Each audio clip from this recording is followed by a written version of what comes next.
A paz. O meu nome é Daniela Cândido Caixeta e hoje eu vim aqui trazer a segunda parte do meu testemunho. Para quem não assistiu a primeira parte, eu vou deixar aqui um link na descrição, tá bom? Como eu havia falado no outro vídeo, eu era espírita, eu era médium, frequentava casas de mesa branca e frequentei também o centro de Umbanda. Em uma dessas consultas no centro de Umbanda, a entidade falou que meu pai verdadeiro era aquele lá de cima. E aí eu me converti ali mesmo, né? E dali eu comecei a procurar quem era meu pai verdadeiro. Eu comecei nas igrejas e para buscar, né? Porque cada igreja, às vezes cada igreja fala uma coisa. Então eu procurei e em várias igrejas eu fui. E também eu comecei a ler a Bíblia Sagrada, para ninguém mais me enganar. E dali eu achei quem era meu verdadeiro pai. Eu encontrei meu verdadeiro pai. E, e foi no ano de 2011 que eu encontrei, que eu comecei, né, que eu encontrei Jesus. E dali em 2011 eu conheci a verdade, né? E aí eu comecei a ler, né? Na verdade, eu comecei a ler a Bíblia Sagrada, eu comecei a ler a Bíblia Católica e também eu já lia, né, o livro de Allan Kardec. E aí eu comecei a comprar uma com a outra. Mas esse assunto vai ser para um outro vídeo, né? Para me trazer mais detalhado, né? Qual foi a verdade que eu conheci. O que cada Bíblia fala, né? Esse vai ser assunto para um outro vídeo, ok? E aí nesse período de 2011, 2012, eu, né, comecei a buscar a Deus, comecei a ler a Bíblia bastante.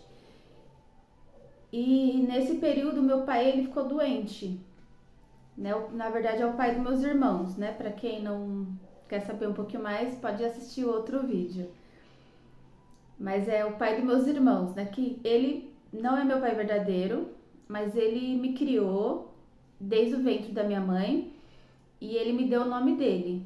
Ele nunca me deixou faltar nada, ele sempre me criou, ele sempre cuidou de mim, né?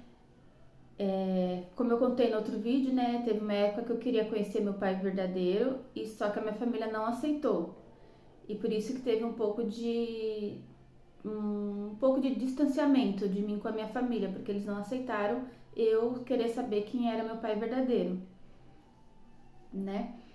E aí quando meu pai que me criou, ele ficou doente, eu comecei a ficar com medo por dele falecer, porque ele batia na minha mãe, ele bebia muito e eu tinha medo dele vir me perturbar, porque eu via espíritos, né? Então os espíritos eles me perturbavam muito e eu tinha esse medo do meu pai falecer e vir me perturbar. De tanto medo que eu tinha dele, né? E aí, só que aí nesse período Deus foi tão bom comigo que eu conheci a verdade, né? E eu fui liberta desse medo. E Deus ele me preparou para poder salvar a vida do meu pai. Quando ele ficou doente, eu fazia faculdade e ele teve câncer na próstata e ele só comia comigo quando eu chegava da faculdade. Né? Meus irmãos, todos os irmãos ajudaram tudo, né? Mas à noite assim ele só comia comigo. Mas isso hoje eu entendo que é o trabalhar de Deus, a maneira com que Deus trabalha, né? E aí todo dia eu chegava da faculdade e era 11h30, meia-noite que eu estudava longe e eu ia ver o meu pai. E eu dava comida para ele. E como eu tava assim conhecendo a Jesus, eu tava cheia, né? Eu tava cheia de, como se diz, tava cheia de conhecimento, tava. E aí eu comecei a passar para ele a palavra de Deus. Aí eu cantava louvores com ele, eu orava por ele, orava com ele. E em uma dessas vezes eu consegui fazer com que ele aceitasse a Jesus. Então eu creio que em nome de Jesus meu pai ele foi salvo. eu consegui com que ele aceitasse a Jesus, com que ele falasse da própria boca dele. Amém? Então hoje meu pai, ele tá na glória, eu creio que ele tá nas mãos de Deus, debaixo da bênção de Deus, em nome de Jesus, amém? E com a minha mãe também não foi muito diferente. A minha mãe, ela ficou doente, ela teve uma doença frontotemporal, né, que é uma demência que vai morrendo as partes do cérebro.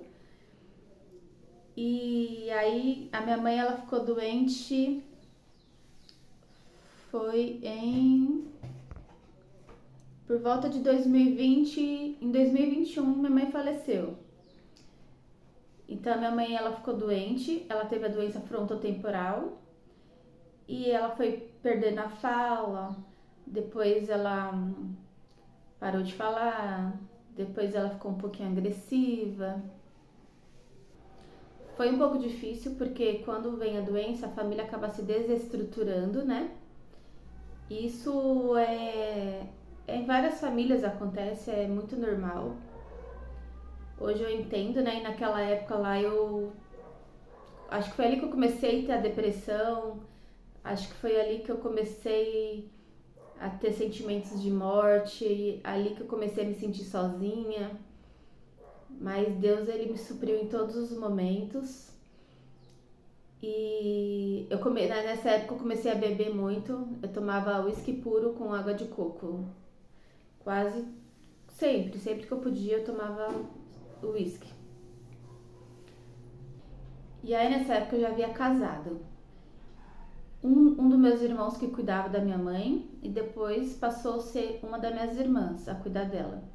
E sempre quando eu podia eu ia visitar minha mãe. E sempre quando eu a via eu orava por ela. Assim, a minha mãe, ela não falou com a própria boca que aceitava Jesus, né? Mas toda vez que eu falava para ela da palavra de Deus, toda vez que eu falava para ela aceitar Jesus, ela chorava, porque ela não falava mais, ela já estava já numa demência já um pouquinho avançada. Mas sempre quando eu falava para ela de Jesus, sempre quando eu orava nela, ela chorava. Então eu acredito que ela foi liberta, sim. Eu acredito que ela teve a salvação em nome de Jesus. Eu acredito que ela está debaixo da bênção de Deus. Amém? Em Eclesiastes 3 diz: tudo tem o seu tempo determinado, e há tempo para todo propósito debaixo do céu. E assim eu creio que Deus, ele me preparou para esse momento. Deus, ele preparou em mim uma palavra para mim passar para meus pais. Ele preparou para mim conhecimento. Ele preparou em mim a autoridade para estar orando sobre a vida deles. E esse é o trabalhar de Deus. É dessa maneira que Deus faz. Na hora, assim, a gente não entende, né? Não entende o que, porquê, não entende o que está acontecendo. Mas hoje, né? Hoje já fazem... que meu pai morreu, já fazem 12 anos, e hoje eu entendo, mas até ontem eu não entendia. Então essa é a palavra que eu deixo hoje para vocês, que há tempo para tudo debaixo do céu. Deus, ele nunca tarda, Deus, ele faz tudo perfeito, amém? Que Deus abençoe todos vocês. Eu vou estar postando a terceira parte do meu testemunho. Se inscreva no meu canal, se vocês quiserem acompanhar a minha trajetória, que ainda está apenas começando, amém? Deus tem uma promessa muito grande na minha vida e assim eu creio que seus planos, eles não vão ser frustrados, amém?